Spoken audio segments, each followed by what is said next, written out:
She looked him straight in the eye, and then looked away. His hand was outstretched, calm, confident, professional. Hers stayed firmly at her side, fingers clenched, lips tight. "I don't shake hands," she said coldly. But the way she said it wasn't about germs. It was about him. He lowered his hand slowly, expression unchanged, voice steady. "I see." She turned her back, dismissed him like he was a delivery guy who rang the wrong doorbell. But the look on her face changed completely the moment he stepped into the conference room 5 minutes later. Because that same black man she had just refused to shake hands with was her new boss.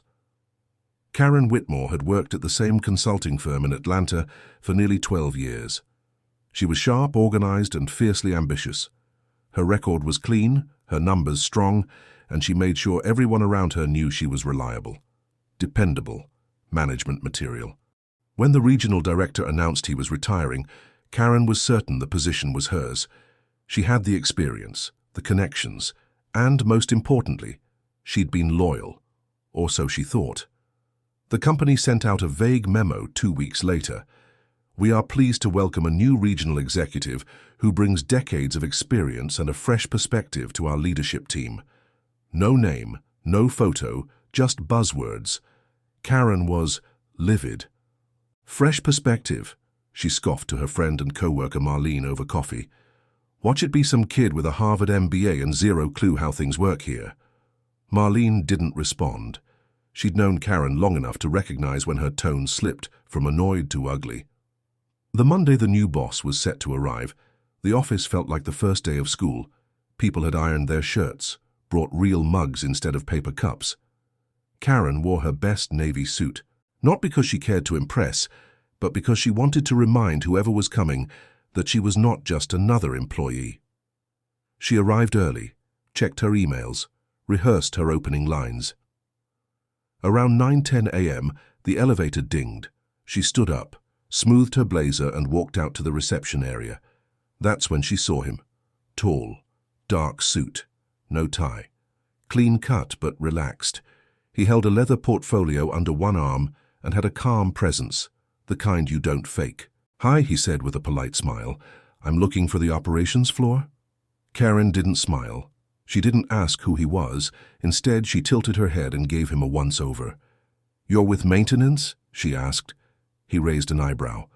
"No, I'm—" But before he could finish, she interrupted.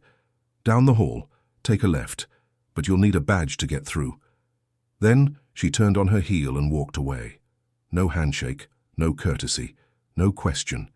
He just stood there, watching her walk off.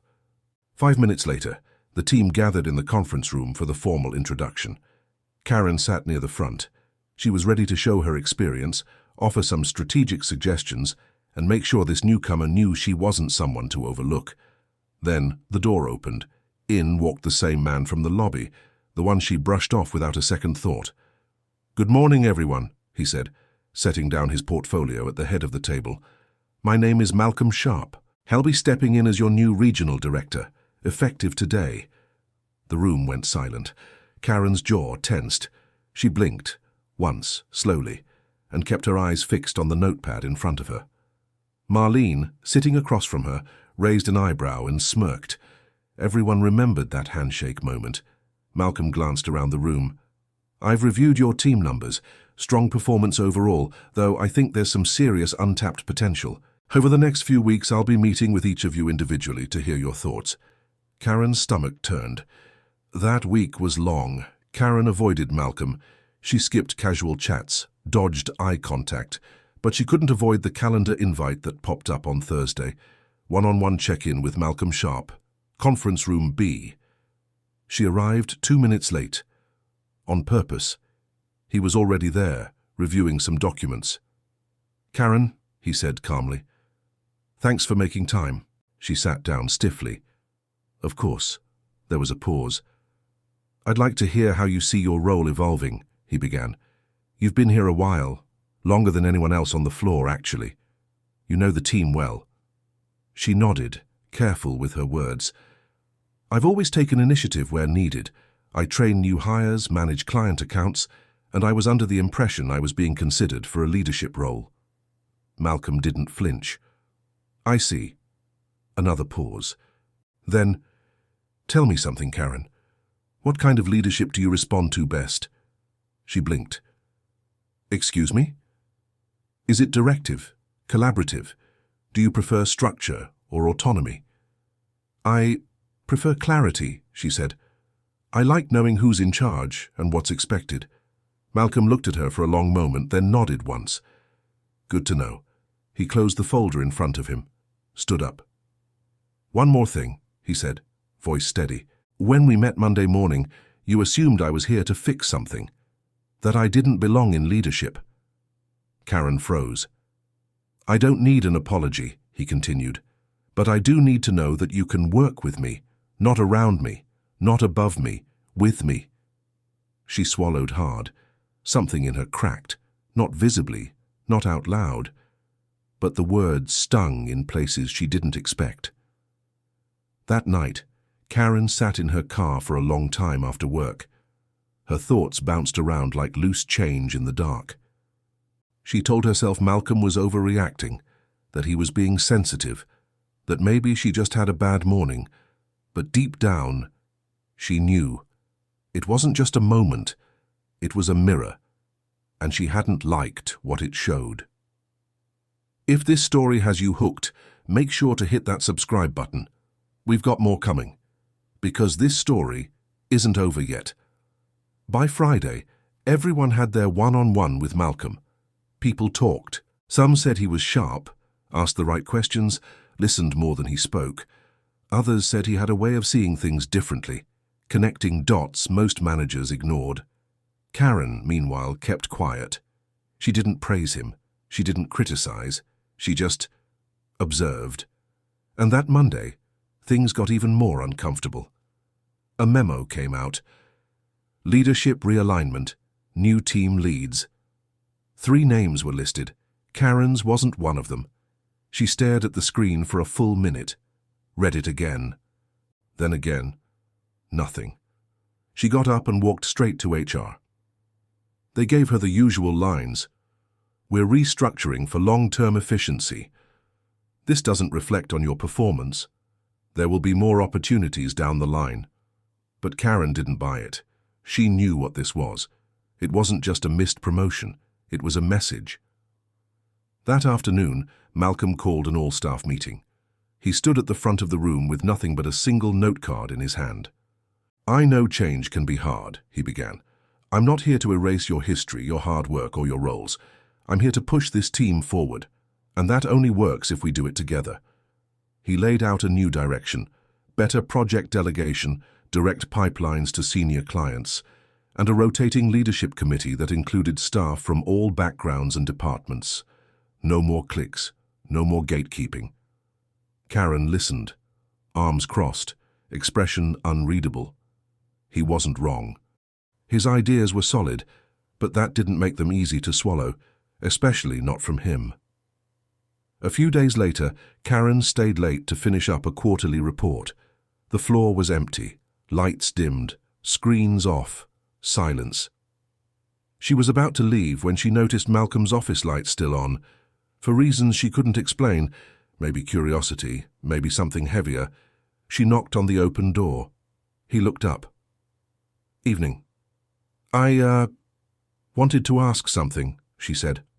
He nodded, inviting her to sit. She hesitated and then took the chair. I've been here a long time, she said slowly. I've seen people come and go, and usually, people like me stayed. He waited, let her speak. I worked hard, never caused problems, but it feels like that wasn't enough. Malcolm leaned forward, elbows on the desk. I don't think anyone's questioning your work ethic, he said. I'm not. She met his eyes. Then why was I passed over? He didn't blink. Because being good at your job isn't the same as being ready to lead. Silence. She started to speak, but he raised a hand, gently. You're intelligent, efficient, but leadership isn't just about knowing answers. It's about knowing people, seeing them, respecting them, even when they don't look like you. The words landed like a quiet slap, Not cruel, not loud, but real. That night, Karen drove home without the radio on. She pulled into her driveway and sat with the engine running. All the tiny moments she used to dismiss, the ignored greetings, the subtle comments, the assumptions, they all played back in her mind, not just with Malcolm, with others too. And she began to realize her ambition had never been the problem, her blindness had.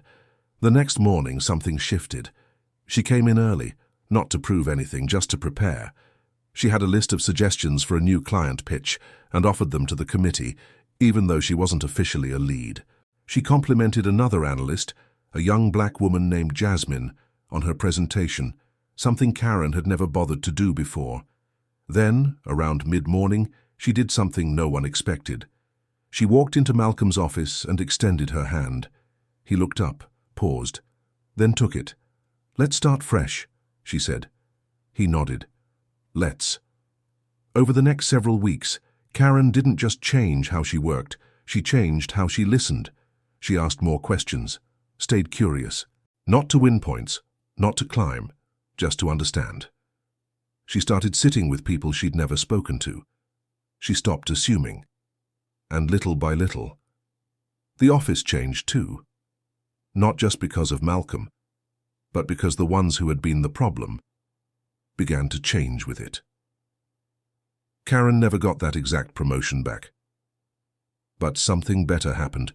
She was invited to join a leadership mentorship circle, led by Malcolm, where she wasn't just a participant, she was a voice that mattered.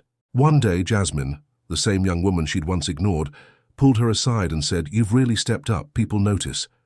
Karen smiled, not the smug smile she used to wear, but something quieter, more honest, because the truth was she had stepped up, but only after she stepped back and looked in the mirrors and chose to do better.